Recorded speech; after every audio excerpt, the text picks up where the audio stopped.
एक छोटी सी कहानी। ये कहानी एक लड़के की 24 साल का लड़का जो सेठ के यहाँ पर नौकरी करता था। उसके माँ बाप इस दुनिया में नहीं थे।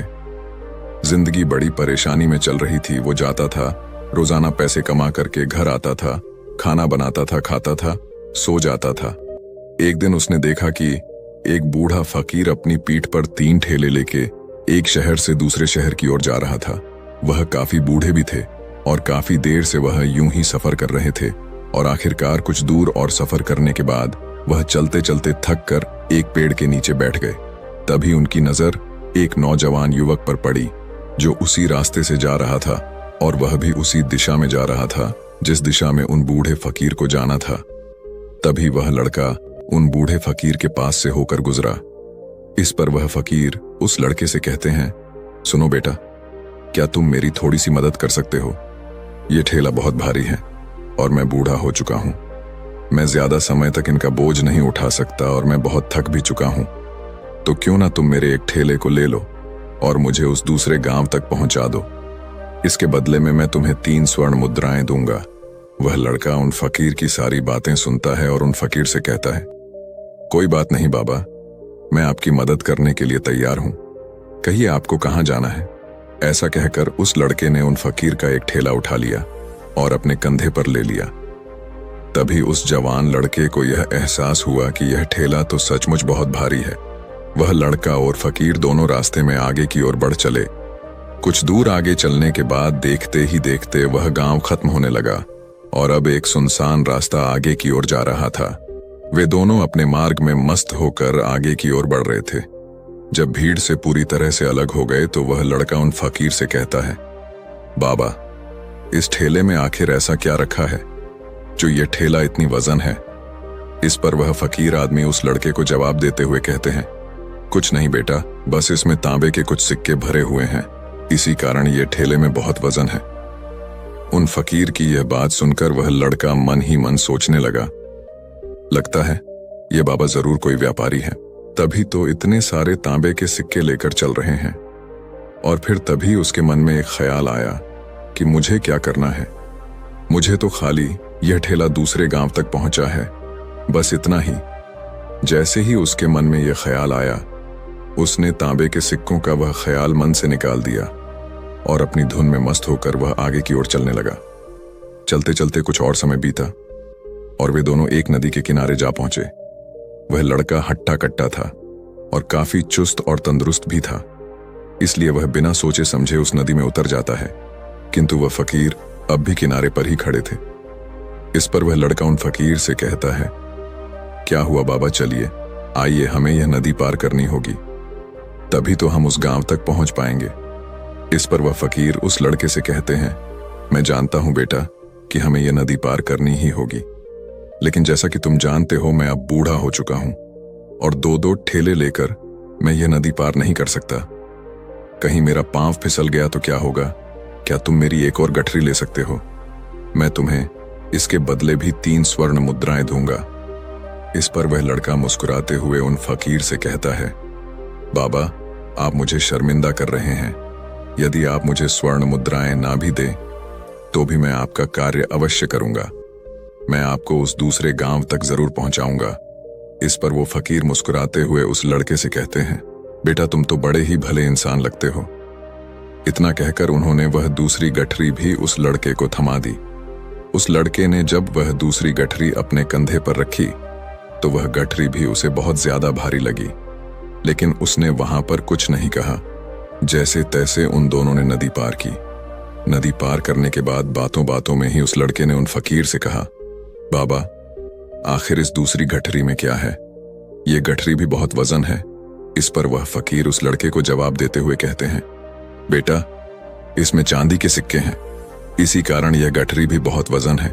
उन फकीर की यह सारी बातें सुनकर अब उस लड़के का दिमाग तेजी से काम करने लगा था। वह यह सोच रहा था कि एक ठेले में तांबे के सिक्के हैं और दूसरी में चांदी के। ऐसा प्रतीत होता है मानो यह फकीर बाबा कहीं दूर से आ रहे हैं और उन्होंने अपनी सारी जमीन जायदाद बेचकर ये सारे सिक्के इकट्ठे किए हैं, तभी तो वह इतना धन लेकर चल रहे हैं। लेकिन वह लड़का उन फकीर से कुछ नहीं कहता और वे दोनों चुपचाप मार्ग में आगे की ओर बढ़ते चले जाते हैं। कुछ दूर आगे बढ़ने के बाद एक बार फिर एक सुनसान राह आती है। उस सुनसान रास्ते को देखते ही उस लड़के के मन में तरह तरह के विचार उत्पन्न होने लगे। वह यह सोचने लगा, अरे यह तो सुनसान जगह है। अगर मैं यह सिक्के लेकर यहां से भाग जाऊं तो यह फकीर मुझे कब तक दौड़ाएंगे। मुझे नहीं लगता कि मुझे कभी पकड़ पाएंगे और यहां पर कोई है भी नहीं जो इनकी मदद कर पाए। और वैसे भी ये बहुत सारे सिक्के हैं, मैं इनसे एक अच्छी दुकान खरीद सकता हूं, अपना नया व्यापार शुरू कर सकता हूं। और वैसे भी ये बूढ़ा फकीर अब इन पैसों का क्या करेगा, इससे अच्छा तो मैं ही इन्हें रख लेता हूं। वह लड़का यह सब बारे में सोच ही रहा था, तभी अचानक उसे खुद पर आश्चर्य हुआ। अरे मैं यह क्या सोच रहा हूं, ये फकीर बाबा न जाने कहां से आ रहे हैं और क्या खूच करके इन्होंने इतने सारे पैसे इकट्ठा किए होंगे। मुझे इनका फायदा नहीं उठाना चाहिए। नहीं नहीं, मुझे ऐसा नहीं करना चाहिए। उसने कुछ देर के लिए तो अपने मन के विचारों को काबू कर लिया, लेकिन कुछ देर बाद उसके मन के विचार उस पर देखते ही देखते हावी होने लगे। वह लड़का 2 ठेले लेकर उन फकीर के पीछे पीछे चल रहा था और कुछ दूर आगे चलने के बाद एक पहाड़ी आई। इस पर वह फकीर बाबा उस लड़के से कहते हैं, बेटा यह पहाड़ी मैं नहीं चढ़ पाऊंगा। मैं काफी बूढ़ा हो चुका हूं और मेरे घुटनों में भी दर्द रहता है। यदि तुम मेरी तीसरी गठरी भी ले लो तो मैं तुम्हें 3 और स्वर्ण मुद्राएं दूंगा, लेकिन याद रखना इसे कहीं गिराना मत, कहीं ये गठरियां खुल ना जाए। इस पर वह लड़का उन फकीर से कहता है, क्यों बाबा, आखिर इसमें ऐसा क्या है।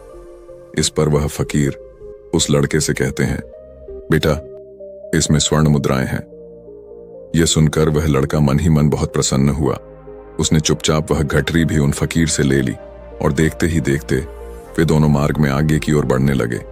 अब वह फकीर बिना कोई वजन लिए हुए आराम से पहाड़ की चढ़ाई पर चढ़ रहे थे, किंतु वह नौजवान लड़का जो पीछे था वह वजन के कारण बहुत धीरे धीरे चल पा रहा था। लेकिन जब से उसने सोने का नाम सुना था उसका मन तो छलांग मार रहा था। वह मन ही मन सोच रहा था, अगर मुझे यह सारा धन मिल जाए तो मेरा पूरा जीवन तो आराम से कट जाएगा।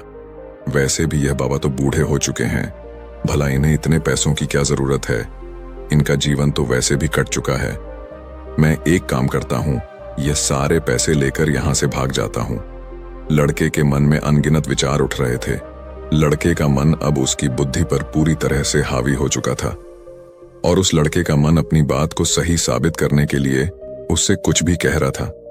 और तभी उस लड़के के मन में एक और विचार उत्पन्न हुआ और अब की बार वह लड़का यह सोच रहा था, लगता है यह फकीर बाबा कोई चोर है, वरना इनके पास इतनी सारे स्वर्ण मुद्राएं कहां से आएंगे। अगर ये कोई व्यापारी होते तो भला ये इस तरह से पैदल यात्रा तो नहीं करते, और अगर इनके पास इतने सारे पैसे थे तो ये कोई ना कोई साधन भी तो अवश्य कर सकते थे। लगता है ये कोई चोर है और चोर से चोरी करने में भला क्या बुराई है। ये सोचता हुआ वह लड़का अब उन फकीर से तेजी से आगे की ओर बढ़ रहा था और देखते देखते वह फकीर से आगे भी निकल चुका था। और वह यह सोच रहा था कि जैसे ही इस पहाड़ की ढलान आएगी मैं 3 गठरियां लेकर भाग जाऊंगा। इससे ये सारे पैसे मेरे हो जाएंगे और मेरी गरीबी भी हमेशा हमेशा के लिए दूर हो जाएगी। मैं जो चाहूंगा मैं वो कर पाऊंगा, मेरे पास बहुत सारा धन होगा।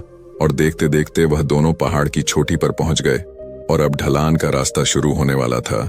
तभी वह लड़का उन फकीर से नजरें बचाकर वह 3 गठरियां लेकर भागता हुआ आगे बढ़ गया। अब उसे अपना शरीर बहुत हल्का महसूस हो रहा था, मानो उसे उन 3 ठेलों का वजन तक न मालूम पड़ रहा हो। काफी दूर दौड़ते दौड़ते किसी तरह से वह अपने आप को बचते बचाते अपने घर पहुंचा। उसकी खुशी का कोई ठिकाना नहीं था। उसने सोचा, क्यों ना मैं जल्दी जल्दी इन गठरियां में से वो सारे पैसे निकाल लूं। यह सोचकर जब उसने गठरियां खोली तो पहली गठरी में उसे लोहे से जंग भरे हुए सिक्के मिले। यह देखकर उसे यकीन नहीं हुआ। इस पर उसने फटाफट दूसरी गठरी भी खोल डाली, उसमें भी उसे लोहे के जंग लगे हुए सिक्के ही निकले। यह सब देखकर वह लड़का बड़ा हैरान था। आखिर यह सब क्या हो रहा है? उन फकीर ने तो मुझसे और ही कुछ कहा था। अब उसने वह सोने वाली गठरी खोली और उसमें भी लोहे के जंग लगे हुए सिक्के ही निकले। यह देखकर वो लड़का बड़ा क्रोधित हुआ। उसने सोचा, उन फकीर ने मुझसे झूठ क्यों कहा? उन्होंने मुझसे ऐसा क्यों कहा कि एक में तांबे के सिक्के हैं, एक में चांदी के और तीसरे में स्वर्ण मुद्राएं हैं। वह यह सब सोच ही रहा था कि तभी उसकी नजर उस थैले में पड़े एक पत्र पर पड़ी। उसने वह पत्र उठाया और उस पत्र में लिखा था, यह पूरा नाटक ईमानदार व्यक्ति की खोज करने के लिए रचा गया है और मैं इस राज्य का राजा हूं। मेरी कोई संतान नहीं और इसीलिए मैंने यह षड्यंत्र रचा है ताकि मैं अपने राज्य में किसी एक ऐसे ईमानदार व्यक्ति की खोज कर सकूं जो मेरे बाद इस राज्य का राजा बन सके और इस राज्य भार को संभाल सके। और इस राज्य का भार वही संभाल सकता है जो पूरी तरह से ईमानदार हो, जिसके मन में किसी प्रकार का कोई लालच ना हो। इतना पढ़ते ही वह लड़का जोर जोर से चिल्लाने लगा।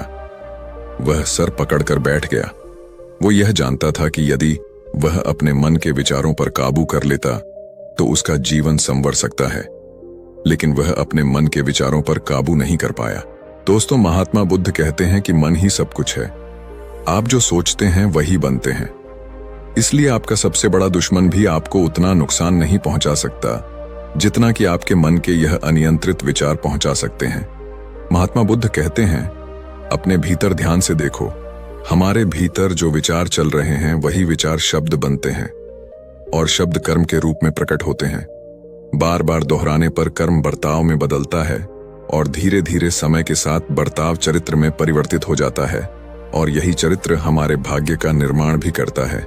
इसलिए हमें हमेशा अपने विचारों के प्रति सजग होना बहुत आवश्यक है। हमें जागरूक होना बहुत आवश्यक है। हमें यह जानना जरूरी है कि हमारे मन में किस प्रकार के विचार आ रहे हैं। आगे महात्मा बुद्ध कहते हैं कि कमजोरी हमेशा छोटे विचार से शुरू होती है। यह एक बीज के रूप में होती है और यदि इस बीज को नष्ट न किया जाए तो यह छोटा सा विचार बहुत जल्द ही एक विशाल वृक्ष का रूप ले लेता है और हमारी बुद्धि की सोचने और समझने की क्षमता को पूरी तरह से नष्ट कर देता है।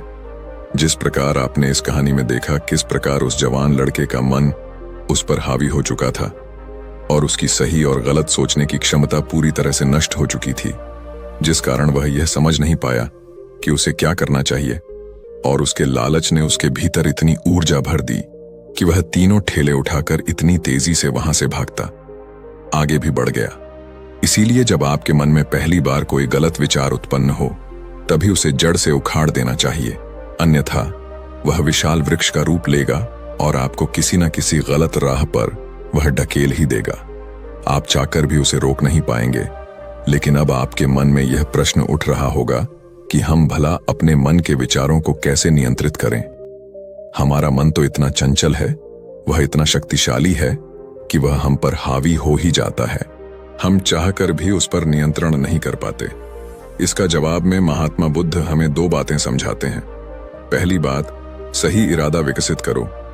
कई बार आपने देखा होगा कि आपके मन में कुछ और होता है किंतु आप कहते कुछ और है, क्योंकि आपके मन के भीतर जो कुछ बसा है वही आपके मुख से बाहर भी निकल रहा है। लेकिन जब हमसे वह गलती हो जाती है तो उसके बाद हमारा मस्तिष्क अच्छी तरह से काम करना शुरू कर देता है। हमारे सोचने और समझने की क्षमता एक बार फिर से जागृत हो जाती है और ऐसी अवस्था में हमें यह एहसास होता है कि हमसे गलती हो गई है और फिर हमारा मन दुखी हो जाता है। हमारा मन अफसोस से भर जाता है और इस भारीपन और दुख से बचने के लिए महात्मा बुद्ध हमें सही इरादा विकसित करने के लिए कहते हैं।